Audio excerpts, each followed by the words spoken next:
Oke, pertanyaannya bagaimana menghadapi pendukung? Sebenarnya biasa saja bahwa dalam politik pasti ada pendukung A, dukung B.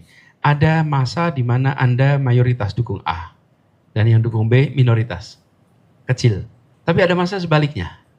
Nah, yang lebih enak itu kalau situasi begitu, dingin aja. Dingin itu maksudnya, ya nggak apa-apa kan saya dukung. Anda juga satu kota ada Manchester City, ada Manchester United. Anda mendukung MU boleh, mendukung City juga boleh, nggak usah marah dong gitu kan. Biasa aja gitu. Justru kalau Anda terlalu bersemangat, sesungguhnya Anda ada perasaan guilty terhadap dukungan Anda. Sehingga berusaha setengah mati untuk menyalahkan. Ini ada guilty-nya nih gitu. Kalau nggak ada guilty, relax saja. Nah sekarang udah setahun. Anda sebagai yang bukan pendukung sekarang, Anda bisa tanya teman-teman, udah tercapai belum 20%? Kan udah 20%. Kalau 1 tahun, 5 tahun itu 100%, kalau 1 tahun udah 20%. Jadi kalau 19 juta lapangan pekerjaan udah ada belum 20%? Kalau bangun rumah 3 juta per tahun, udah jadi belum 3 juta? Jadi teman-teman berhadapan dengan yang berbeda itu pakai angka aja. Pakai angka, lebih rileks saja. Jadi, dan misalnya ngobrol, tunjukkan kenyataan proses bangunan. Lalu teman-teman, kalau ada seperti tadi cerita tentang politik identitas, jangan dibantah. Jadi kalau ada yang bilang, oh itu Anies menggunakan politik, jangan dibantah. Tapi tanya balik, contohnya apa? Oke? Yang menuduh yang harus memberikan contoh, dan saya jamin dia kehilangan jawaban. Tapi kalau Anda bilang Anies bukan politik identitas, dia akan jawab Anies iya, ini enggak, ini iya. Akhirnya nggak ada selesainya. Tapi kalau dibilang, oh Anies itu politik identitas, terus Anda tanya balik, contohnya apa ya? Nanti disebut pada waktu saat kampanye didukung oleh A, B, C. Terus bilang, memang dia bisa milih yang dukung. Loh, kalau saya sedang maju calon presiden, misalnya Heri orang bermasalah misalnya. Terus Heri dukung saya, mas saya bisa menghindari itu? Kan nggak bisa. Tapi pertanyaannya begini, sesudah Anies terpilih, apakah Anies menjalankan agendanya Heri? Nah kalau tidak, berarti ya nggak ada kaitannya. Jadi kalau Anies didukung A, B, C, sesudah jadi gubernur, apakah dia jadi gubernur yang adil atau tidak? Apakah dia mengayomi semua agama atau tidak? Apakah dia toleran pada semua agama atau tidak? Kalau iya, berarti nggak ada kaitannya itu. Oke? Jadi itu pertanyaan paling gampang dijawab sesungguhnya. Karena cukup dengan ditanya balik. Teman-teman, setiap mengalami tuduhan jangan dibantah. Tapi yang menuduh ditanya balik. Karena ditanya balik itu membuat yang menuduh berpikir. Sesudah itu dia akan googling sendiri itu nanti. Ya, ini teknik dalam setiap menghadapi tuduhan jangan langsung dibantah. Lalu diberi pertanyaan. Kenapa? Kalau diberi pertanyaan, yang menuduh yang harus berpikir. Dan dia tidak akan pernah merasa tersinggung dengan jawaban Anda. Karena Anda nggak membantah, Anda cuma tanya balik. Contohnya apa sih? Bahkan kalau perlu gini, barangkali memang dia intoleran ya. Contohnya apa ya? Itu jauh lebih powerful daripada kita bilang, oh enggak, Anda salah. Oh enggak, saya benar. Bayang ya? Lalu soal perlindungan. Saya setuju, menurut saya memang tugas jurnalistik itu harus mendapatkan perlindungan. Pertanyaannya, kok akhir-akhir ini banyak jurnalis merasa tidak aman? Tanya sama yang dukung tadi, apa yang terjadi di sini? Apa yang terjadi? Kok bisa ketika demonstran ditangkap dalam jumlah yang banyak, lalu proses hukum yang tidak jelas itu jadi pertanyaan di mana-mana, ya. Jadi teman-teman, saya usul pada Anda semua untuk memikirkan secara kritis. Jadi tentang ini juga, ini PR kita. Menurut saya tidak boleh ada ancaman pada jurnalis. Tidak boleh. Kami terapkan di Jakarta ketika saya bertugas. Kalau ada jurnalis yang melakukan pemberitaan secara keliru, kami lapor Dewan Pers. Tapi kami nggak pernah lapor polisi. Orang yang mau fitnah di sosmed, kami nggak pernah lapor polisi. Nggak pernah. Jadi boleh dibuka tuh rekam jejaknya. Jadi justru kita mau menunjukkan bahwa silahkan Anda berbicara, sejarah yang nanti akan menghakimi pembicaraan Anda. Karena peristiwa teman-teman 5 tahun itu cepat. Tapi catatan sejarah itu lama sekali hilangnya. Catatan sejarah, gitu ya.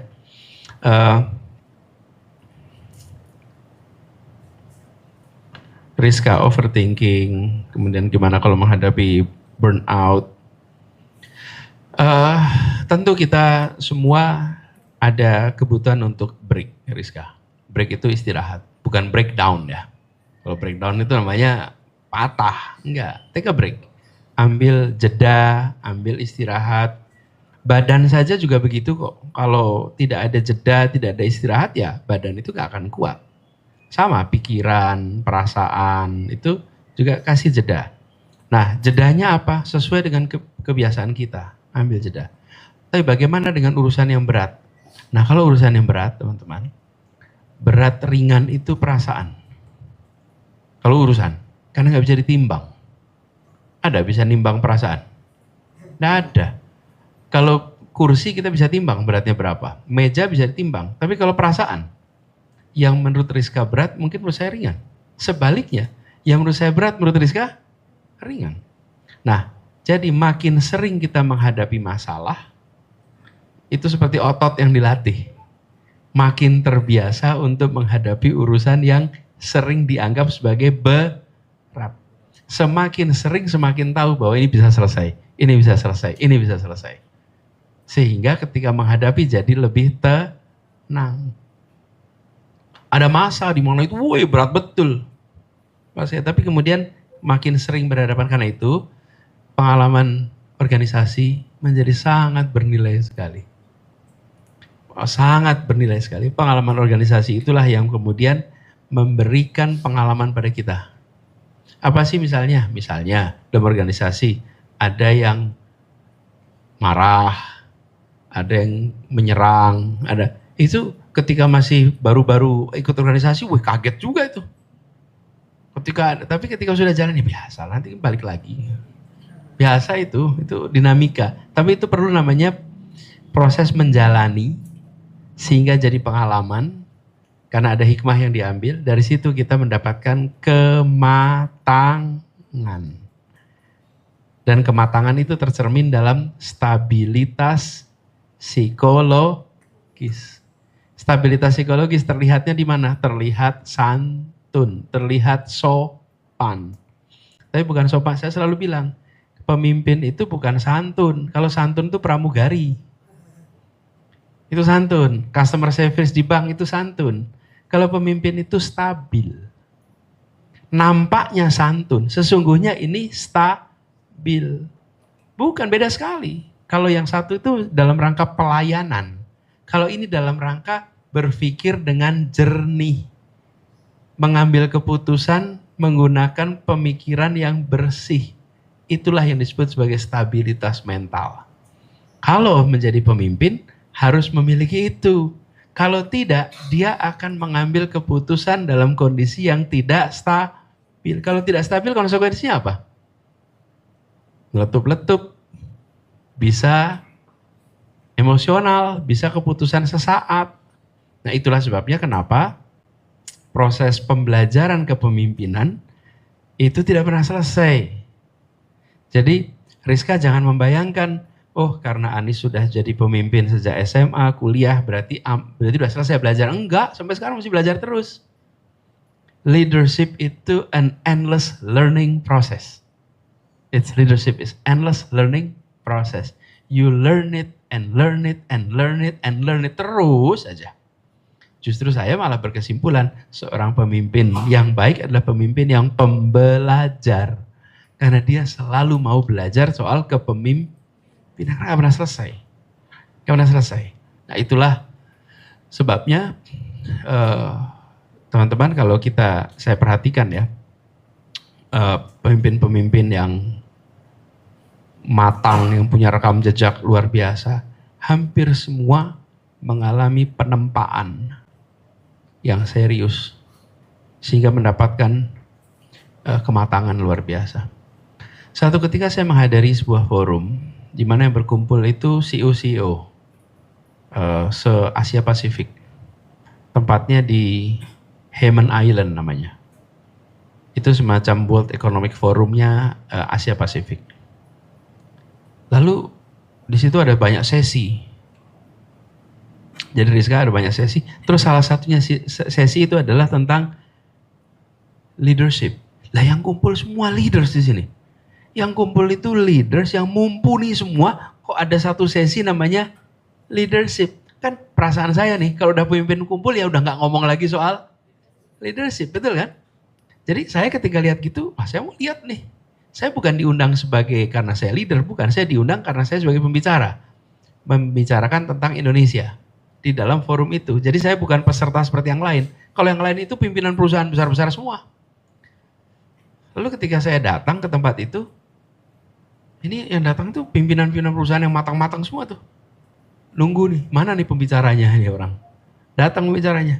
Yang bicara itu orangnya mungkin usianya 85 lebih. Hampir 90. Nah dia itu seumur hidup jadi pemimpin. Seumur hidup pemimpin. Jadi dia tuh bilang, saya ini dapat tugas dari panitia, diterbangkan dari Amerika khusus untuk bicara. Karena semua orang tuh pengen tanya apa yang buat saya ini selalu jadi pemimpin. Dia selalu jadi pemimpin. Sampai dia cerita, ketika perang Korea, bayangin dia masih ikut perang Korea teman-teman. Ketika perang Korea, dia masih usianya 20-an. Pada waktu itu, dia terekrut tuh, terseleksi untuk, kalau itu dulu kan ada military, wajib militer. Nah dia terbawa itu. Terus kita terbawa, dia berdoa betul, mudah-mudahan saya tidak jadi komandan. Karena kalau jadi komandan tempur, belum tentu pulang. Gitu ya. Jadi komandan pula di situ. Semuanya. Lalu di forum itu dia tanya, dia cerita, saya berpikir apa yang membuat saya jadi begini nih, kata dia. Lalu kesimpulan refleksi dia, ayah ibu saya itu dari keluarga yang amat miskin. Bapaknya pemabuk di Amerika, di New York. Ibunya adalah seperti single parent, ngurus anak-anak sambil kerja. Bapaknya nggak pernah ngurusin. Lalu satu ketika dia masuk SD, diantar sama ibunya. Ini tahun 30-an kira-kira kejadiannya. Diantar naik mobil ke sekolah, tapi sama si ibu cuma di drop aja. Di drop terus ditinggal. Dititipkan sama tetangganya, namanya Molly. Molly titipin ya, biar antar masuk. Masuklah dia ke kelas, dah. Jalan 1 semester. Kalau waktu itu akhir tahun tuh orang tua baru dipanggil datang. Ya kita kan juga dulu, zaman dulu begitu.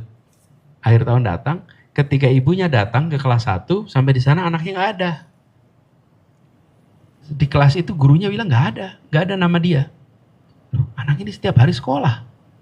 Jadi tanya kepala sekolah, nggak ada. Oh, dicari ternyata dia anak ini kelas 3. Jadi anak kelas 0 masuk kelas 1, salah kelas. Dia ikut Molly, kakak kelasnya itu. Tetangganya itu kelas 3. Dia cerita, saya yang harusnya masuk kelas 1, masuk kelas 3 ketinggalan 2 tahun. Dia belajar sendiri, dia mengalami tekanan sendiri, tidak bisa minta tolong orang tua. Bapaknya pemabuk, ibunya bekerja all out 2 pekerjaan. Semua diselesaikan sendiri. Gak bisa baca, gak bisa matematika, semua dia masuk di kelas 3. Itu semua struggle itu, kesimpulan dia. Struggle yang luar biasa, stres yang amat tinggi, ternyata itu membuka seluruh potensi kepemimpinan dia. Sehingga dia mengalami kematangan yang amat tinggi. Nah dari cerita itu teman-teman, kalau Anda menjadi pemimpin, jangan ambil jalan yang gampang-gampang. Karena justru tekanan itu, pressure itu, yang membuat potensi Anda menjadi terkembangkan. Banyak sekali cerita-cerita seperti itu. Jadi kalau menghadapi kegelisahan, menghadapi kerumitan, take a break, tapi yakinlah bahwa itu akan justru jadi pembelajaran yang penting. Gitu ya.